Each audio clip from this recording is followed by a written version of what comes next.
Thanks, Alvina, for joining me here today. We're going to talk a little bit about outreach and engagement for community health workers. What does it mean for a community health worker to do outreach? For a community health worker or CHW to do outreach, I like to think of it as like thinking about that person who might not otherwise have had access to the resources that you have. So it is the person who doesn't know the language, and the thought of going into a building that is big and intimidating is just scary for them. Or the person who knows the language, but they're just trying to get by on their day-to-day needs and they feel like they don't have more space on their plate for anything else. Or that person who lives far off and they don't have the right to get to the resources that they need. So all of these people, you keep them in the back of your mind, and you'll probably meet them along the way when you do outreach. And for CHW, your goal is to bring these people into the program where they might get the resources that they need or the help that they need. And there's also the goal of educating people, increasing awareness.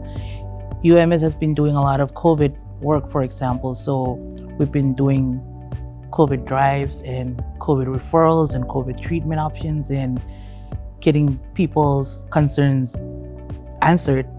So all of that is a part of educating and increasing awareness, and also establishing relationships with your community leaders and the people that you are gonna meet. So I like to think of it as getting to know people in the community, and they will get to know you, and getting to know who's gonna help you and the organizations that are available, so that you can kind of combine in a single place and people can come to that place and get the help that they might need. So all of these things are part of outreach. That's a lot. That's incredible. When a community health worker does go out into the community, what do they need to be thinking about? What considerations do they need to take into account? People are busy, so they might not have a whole hour of their time to give to you. So develop that 5-minute pitch, or pretend that you are in an elevator with them and you have only that time to pitch your program and get them to get the buy-in that you need from them. So we call it the elevator pitch or the program pitch. So talk to that person, pretend that you have 5 minutes. Sometimes that is the reality. And also, secondly, your safety is very important. If you're out in the field and your instincts tell you get out of the situation, your boss will not be mad if you take heed and you remove yourself out of the risk situation. How can a community health worker be effective as they're doing that engagement with individuals in the community? Bring all the voices to the table.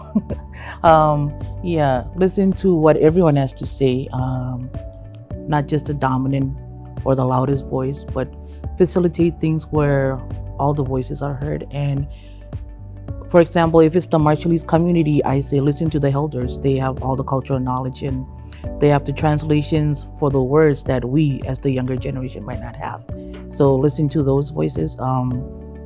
Bring the community to the table and have them talking and maintaining contact with each other and making sure that everyone is kept informed about what the program is doing. So that is engagement. That's great. That's very insightful. Thank you so much, Alvina. Thank you, Sarah.